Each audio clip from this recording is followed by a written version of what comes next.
to be careful, to stay with each other and take it as slow as we need to. Very surprising that Doug is not with us tonight. We had talked to Doug earlier today, and he had said he was coming. I think he had been out of town and had just got back today, so perhaps he's taking an opportunity to get some rest that he probably needs. So all right. Before we read it, I want to just make some introductory comments and get us in this. As a minister, I'm part of my training. Oh, well, look who's logging in. John and Sharon Klein. Right on time. Right on time. John late and than Sharon never, huh? Klein. All right. There you go. There you go. 15 minutes late. There you go. Glad they're here. All right. All right. All right. As a minister, part of my training is to know that when someone comes to me with an issue in their life, or maybe even an issue here at the church, that what they're talking about may not be the only problem they have. A lot of times what happens is people come to me and they talk to me about an issue. But really that's like going to the doctor with a pain. But the pain is signaling you that something else is wrong. You go to the doctor and you say, man, I've got this pain in my chest. And then by the time the doctor is through with you, you've had a bypass or two or three or a stent. Or you got this pain in your abdomen. You don't know, you've never had it before. You got this new pain. And the doctor looks at you and says, that dreaded C word, you have cancer. So oftentimes when we go to even a minister, and it can be the same, we go to a minister maybe with a spiritual issue or a psychological issue or just a personal issue, and to a doctor with a physical ailment. What the doctor needs to do is drill down, sometimes literally, drill down past the pain to get at what is causing the pain. Okay, now that's going to be important for us to remember. Things like fear and depression or guilt are the things that finally make us knock on the minister's door. Those kinds of things. I remember when I first started therapy after back in 2017. The first thing that my therapist said to me, was a Christian, he said, I can sense that you're angry, but that's not what we're here. That's the symptom. We need to drill under that, find out why. We need to go back. And when we do that, we're probably going to go to some places that you're not going to want us to go to. Because you may say, oh, well, I don't want to talk about that. What does that have to do with this? Well, some of it turned out everything to do with this. Because you see, there are a lot of people who want God, Christian or non-Christian. There are a lot of people who want God in this messed up world of ours to simply fix it and to just deal with the surface issue. And I love it when the world gives me such a great example as what's going on in Washington today. Well, certainly God should just go down there and just clear out, and just start all over. I mentioned this, I think maybe on Sunday or something like that. You wonder why God doesn't just wipe us out and start all over on Mars. Well, that sounds okay.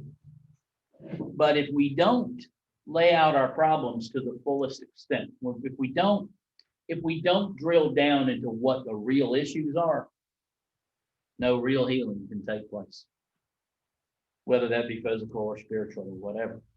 So unless the ills of the world are brought out and then shown in their true colors for what they really are, put on display and mysteriously allowed to do their worst, you're going to bring them up, we're going to bring them to the surface and allow them to do their worst. Unless that happens, they can't be overthrown. So unless the four horsemen ride out and do what they have to do. Remember the scroll? Who is worthy to open the scroll and read it? It can't be read. In the strange economy of God, the mystery of God, unless these four horsemen ride out and do what they had to do, the scroll can't be read. And the victory of the lion lamb will not be complete. So you've got to get it out to the surface. Now that's going to be important for us going forward. But you know already, when we talk about clear answers to things in Revelation, everything's going to be kind of partial and puzzling as we go. Because Revelation is written and designed in such a way to make all of us ponder and pray. It's not one designed to answer everything to our satisfaction. You want that, go to Proverbs. Okay. But here, this book is not like that. This one is supposed to make us ponder and make us pray, which, by the way, today, any day is a great day to do that, but today is a great day as a citizen of this nation to ponder and pray. What is really going on? What is happening out there? What is going on? And it doesn't even have to be on the national level. It can just be in our hearts as well. All right, so, okay. And that's the problem that we get when we get here to Revelation 6, because you're going to want me to sit here and tell you, okay, who is this first horseman? Who is this second one? Who is this third? Who is this fourth? Those are the wrong questions to ask this text. What's more important is, what are they doing and why are they doing it? And the answer is, because we've got to get this evil up to the surface. We've got to get this thing up and out. We've got to extract it and bring it out and let it do its worst so that the scroll can be read. And that's a partial answer right now. So what I want us to do together is we're going to read the text now. And then we're going to walk through it, probably just these first 8 verses tonight. And we'll see what we can do with it. So let's turn to the text now. Now remember, we've just come out of this awesome worship scene. Remember, God has allowed John to pull back the curtain on what is going on in heaven right at that moment. Right at that moment. And we've had this wonderful expression of worship. And now here we are. And the Lamb is about to open the first of the 7 seals. So here we go. All right. I watched as the Lamb opened the first of the 7 seals. Then I heard one of the 4 living creatures and a voice like thunder. Come. I looked, and there before me was a white horse. Its rider held a bow, and he was given a crown. And he rode out as a conqueror bent on conquest. When the Lamb opened the 2nd seal, I heard the 2nd living creature say, Come. Then another horse came out, a fiery red one. Its rider was given power to take peace from the earth and to make people kill each other. To him was given a large sword. When the Lamb opened the 3rd seal, I heard the 3rd living creature say, Come. I looked, and there before me was a black horse. Its rider was holding a pair of scales in his hand. Then I heard what sounded like a voice among the 4 living creatures saying, 2 pounds of wheat for a day's wages, and 6 pounds of barley for a day's wages. Do not damage the oil and the wine. When the Lamb opened the 4th seal, I heard the voice of the 4th living creature say, Come. I looked, and there before me was a pale horse. Its rider was named Death, and Hades was following close behind him. They were given power over a 4th of the earth to kill by sword, famine, and plague, and by the wild beasts of the earth. So, again, we've just celebrated, right, in chapter 5, the fact that the Lamb has won the victory. The Lamb has won the victory.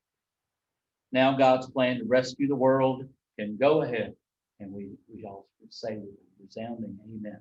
Now it can go ahead, right? So surely all we have to do is turn the page, right?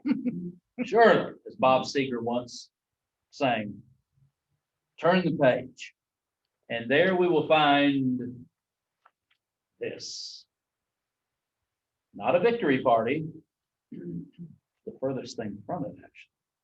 What we are finding is that the dark powers of evil, they're going to be given their head, but we got to expose it again. It's going to sound like a broken record here, but this is so important to remember when we start going through this. Things have to be exposed before they can be dealt with. Things have to come to the light before the surgeon can perform the operation, right? Ancient memories of guilt and sorrow must be raked up. It can be painful, but they have to be before they can be prayed through and healed. So Revelation is, as it were, a cosmic version of the tough pastoral struggle over the deeply wounded soul. The soul of the world, we're talking about the soul of this planet, is aware of immediate problems and pains. We are. But unless we look deeper to the ancient patterns of conquest and violence, oppression and death itself, we'll not begin to understand what needs to be done. If the world is to be healed, I mean, really healed, rather than putting a Band-Aid on it for a few more years. We don't want it. We don't want that. We don't want a Band-Aid. We don't want it just to be patched up. We want it to be really, really healed. So when the Lamb opens the first 4 seals on the scroll, instead of 4 glorious remedies, which is the way I would have done it, 4 glorious remedies for the world's ills, we find 4 living creatures summoning 4 horses and riders. And it seems like their job is to make matters worse. That does not make any sense to me. But if we go back and we look at Zechariah, the Old Testament prophet, in chapters 1 and 6, these horsemen, they seem to owe something to his visions in chapters 1 and 6. But the roles that the horsemen are given are completely different. All right. But let's take these in order. The way that I grew up understanding the first horseman, the white horse with the rider and his bow, oftentimes is supposed to be none other than the Messiah himself, Jesus, on the basis of a partial parallel with Revelation 19:11, where Jesus is depicted there. And I meant to bring a Bible down here, but thanks to technology, I've got one at my fingertips. So let me read to you Revelation 19:11, not in the King James Version. Revelation 19:11. Here we go. All right. And okay. 19:11 says, "Then I saw heaven open." This is John again. "And behold, a white horse. He who sat upon it is called Faithful and True, and in righteousness he judges and makes war." And it goes on to describe clearly the Messiah. This is Jesus in Revelation 19:11. So with that kind of parallel here, the white horse, the bow, it has been thought that this may be Jesus, and that's not impossible. But I think, go ahead. I was going to say that Jesus is one up in the seal, so how can he be riding on a horse too? Well, if we can't take this literally, these are all, it would not have been expected nobody in like in Smyrna or Pergamum is expected to literally see somebody riding on a white horse or a red horse or a pale horse or a black horse. This is not the, oh, look at there, a really strange looking dude on a white horse riding down the road remember, we're in Revelation, so we're dealing with symbols. Well, I understand that, but what I'm saying is, though, that Jesus is opening the seal, and these horses are coming out of these things are coming out. Yeah. Okay. So if he's opening the seal, how can he be on the first horse coming out of what he's just opened? That's a good point. I personally think it's the Antichrist or someone who has no God in them, what it basically boils down. Okay. But Jennifer, I mean, that's my opinion. Okay. Jennifer, you want to say something? Is this still in the throne room in John's vision and he's watching all of this happening? Yes. It's a vision. So Yeah. he's, okay. Yeah, it's vision. So yeah, these are symbols, right? But let's dig a little bit more into it. I don't think it's Jesus. I think he symbolizes the conquering kings of the earth who have charged to and fro. And you think about it, overcoming mighty nations and claiming sovereignty or the crown. Remember, he got a crown, right? He's claiming sovereignty over them. So what happens when the seals are opened is that the forces of human conquest and oppression are allowed to do their worst before the divine purpose, which is to deal with the world's ills, can be read from the scroll. So I think probably not Jesus for all kinds of reasons, but I think this is more like the conquering kings of the earth. Think of them throughout the witness of Scripture. Can you name some of the kings? Nebuchadnezzar. Nebuchadnezzar. Yeah. Yeah, Nebuchadnezzar, Cyrus, Persia, not Persia, Cyrus. Darius. Yeah, Darius. Yeah, yeah, and even Caesar. I mean, even Caesar in the Roman Empire. So yeah, I mean, we can think of these worldly kings, Merodach, Baladan, all of these different kings that have done that. And and we can even bring that more into our contemporary landscape as well. So these are more like the conquering kings. So that fits well too with the second, the third, and the fourth horseman as well. We'll talk about the second one, the fiery red horse. Now, the writer on this one takes from the earth even the superficial appearance of peace. I mean, he takes it all. There's no way. It's well known in every century, by the way. Okay, you can think of things that have taken away even the superficial appearance of peace, even in this century that we're in right now. Something today, the events today, there's no peace. Think about that. The wars that are going on, that bomb that went off, which country was it that had that explosion not too long ago over in the Middle East in the factory Oh, that yeah. just Beirut.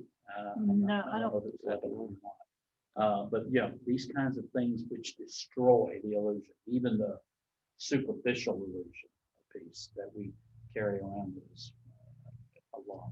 There was a bomb went off in Nashville, Tennessee here a couple of weeks ago too. Exactly. Yeah, Christmas Day. It's just Christmas morning in Nashville, and we have a which just takes away that superficial kind of feeling of peace that we sometimes carry around with us, that appearance of peace. And every century has known this. Now, the black horse, the third in line, signifies the economic problems which so often lie at the root of violence within and between nations. Now, this will make good sense if we're looking at the text, because just taken on its own, the second part of verse 6 is weird. 2 pounds of wheat for a day's wages and 6 pounds of barley for a day's wages, but don't damage the oil and the wine. But if you think of it like this, the staple diet of poor people shoots up in price. Mhm. Okay, that shoots up in price, but the luxury items, oil and wine, stay the same, allowing the rich once more to get richer at the expense of the poor. You run up the price on barley. This is expensive by first century standards. 2 pounds of wheat for a day's wage. Mm. That's incredibly expensive. And 6 pounds of barley for a day's wages, again, by first century standards, that is extortion. That is incredible. But don't hurt the oil and the wine. So the poor get poorer and are taken advantage of, but the rich. So that's part of what the inequality that's happening here. So you get rich at the expense of the poor. Now the pale horse, which is carrying death, Hades, on its back. The Hades abode of the dead. The Hebrew Sheol, same abode of the dead. Carrying death on its back, and with Hades, the abode of the dead, as a personified creature following behind, is the ultimate threat of every tyrant and every anarchist. Human history records that again and again, war and famine and 1,000 other things have carried people off before their time. So we have these 4, okay? And hey, there's 3 more to go, but these 4, these are the basic ills which we inflict upon one another. We do. They charge off around the world, and they must be allowed to do this in order that the saving message of the scroll can have its full effect. Okay. Now, we must follow this through in due course as we get through this, that they're allowed to do their worst because the problems that they represent need to be tackled head on, not sidestepped. For too long, over the last century at least, mainline Western churches have healed the wounds of the human race lightly, declaring peace, peace, when there is no peace except on a superficial level. We've been unwilling to look below the surface and see the dark forces at work. But if God's new creation is to be brought to birth, the deepest ills of the old creation must be exposed, allowed to come out and be dealt with. I'll give you another bad example here. When I was in 5th grade, I had a classmate whose name was Troyce, and my nickname was Buck. And when I was in 5th grade, I went by Buck. I caught all kinds of interesting and many not suitable for work derivations of my name when I was 10. We were really sweet kids, but anyway, just not to each other.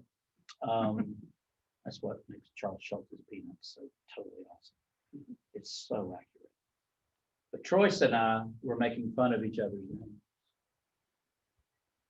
We finally had to be brought out to the playground and settle our differences.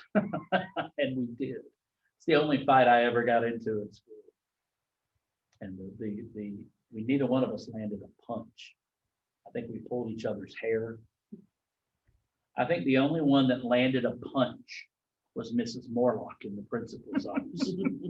Her paddle landed solidly for both Troyce and myself. And by the way, after we got that out of our system, Troyce and I never had a problem with each other again. We were actually very good friends. But it had to be brought out. It had to be brought to the surface.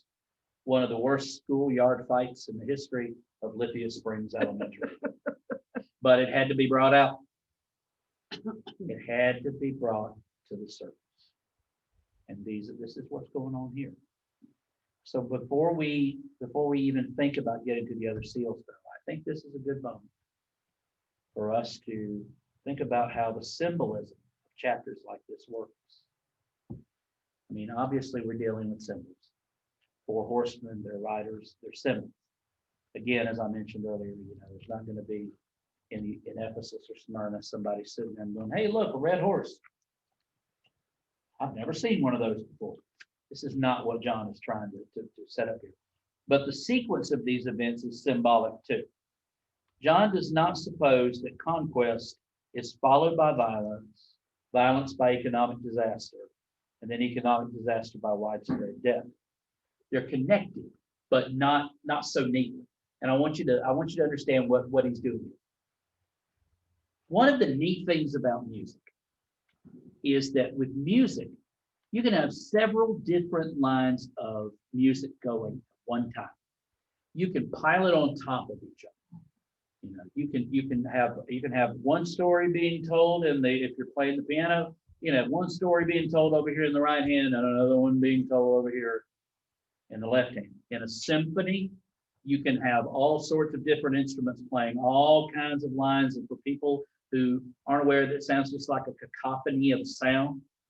But for the composers, it makes a lot of sense. It's communicating. When you write something with music, it's different than with words. Because with words, you have to say everything in sequence. You have to say one thing here, and then one thing here, and one thing here. Now, what we have here in this chapter with these seals, it's a 7-fold sequence. 4 down. Hey, there's John and Sharon. They popped up on the screen. Hey, guys. Okay. 4 down, 3 to go. All right, so far. We got 4 down. It's not chronological. It's an exposition of a 7-fold reality. Doug has asked me a couple of times, what about the 7 spirits of God? It is a complete reality of the spirits of God. The 7 spirits of God is the complete spirit of God. So very much like that, what we have here is a 7-fold reality. we should not suppose that these seals being opened is supposed to take place before chapters 8 through 11. Okay? And the bowls of wrath in chapter 16. We've got trumpets in chapters 8 through 11. We've got bowls of wrath in chapter 16. I'm going to suggest, and this is for me, I'm going to suggest that each one of these offers fresh angles of the same highly complex reality. Okay? If we look at the problems and pains of the world from this angle, God's answer is to draw out the arrogant wickedness of humans to its full extent and show that he is bringing his people safely through in chapter 7. Okay? If we look at those same problems and pains from the next angle of vision, chapters 8 through 11, God's answer is to allow the forces of destruction to do their worst so that he can establish his kingdom fully and finally over the world.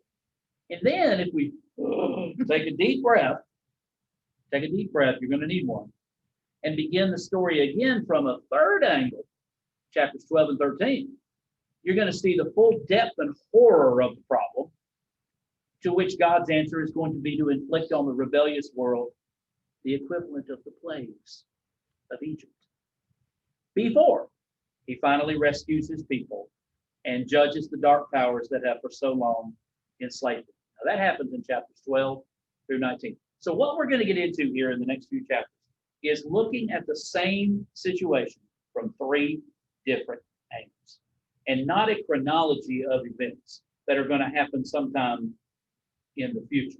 Some of this is definitely going to happen in the future. Some of it's happening right now. Some of it has happened all throughout the course of history, over and over and over and over again. But you see, the point again, and this, believe me, this is enough for tonight.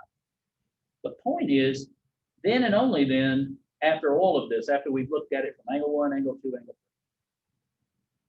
3, can the darkest power of all be dealt with in chapter 20. That's right. And then the new heaven and the new earth will be established, without any fear that there may be lingering sicknesses, still unhealed, buried sadnesses. Revelation 6 through 20 is not what we wanted to hear. No, I wanted to hear in Revelation 6, parting time. I wanted to hear it's over. You know, this isn't what we wanted to hear. Just as the news from the doctor and maybe the pastor may not be what we wanted to hear. But it is what we must hear if the world is to be healed. And it's not easy. It's not easy. And this is one of the reasons why I shy away from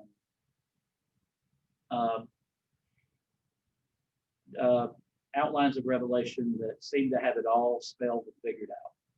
I don't claim to, but I do think that this is definitely an option that reflects most faithfully what it is that God is trying to teach us through this text. But it is one of several options. So this is the way I'm going to go forward. So I hope that you all will be along for the ride. So I'm going to stop here and I'm going to ask questions. And I'm going to ask you if you have any questions about anything or comments that you want to make. And I'm going to take a swig of my extra large QT beverage. If you need to talk on Zoom there, just unmute yourself. Boogie. This isn't going to be easy. Tonight, the main takeaways for me are this. Mysteriously, God is bringing about worse situations so as to draw out the dark enemy, the enemy. We got to have the showdown. You remember Drago? Is it Drago? You don't know. You've never seen Rocky 3. Ivan Drago and Rocky Balboa. Remember Rocky 3? I know John does. Yeah, there you go. You got to draw out the dark enemy. And so what we're going to be doing over the next 60 weeks is doing just that. Because only then can the dark enemy be put down forever. But it's mysterious, I admit it. And it can make your hair fall out. Just trying to think about it. So Okay, all right. Keep praying for our nation. We need it. And keep all these folks that have COVID in your prayers, and those that are dealing with other things. Linnell, think Now about Linda with the death of her family. Linda with the passing of her cousin, and Cheryl with her knees, Cheryl Adams, with her knees, cataracts, family of Evan Thompson. There's a lot going on. So we'll pick up with this in the middle of chapter 6 next week. CWF, you ladies that are here tonight, you are invited 9 o'clock on Saturday morning for the CWF meeting. Carol's finishing up the calendar. She and I calendared 2021 as if everything was happening. Because we said we might as well. That's we're counting on being able to reinstitute that calendar sooner rather than later. But hope you ladies will join. Carol's going to host the meeting, so there'll be somebody there to let you. So let me pray for everybody tonight. Father, thank you for this night, and thank you for your mysterious desire to heal, and I mean really heal your creation. Lord, be with us as we walk together through this trembling world. But we do affirm the words of the spiritual. You do have this whole world in your hands. And we trust you, Lord, and we love you. And we pray for safety as we depart. And we ask this in Jesus' name. Amen. Thanks, guys. Thank you. Peace out, y'all. Peace and hair grease. All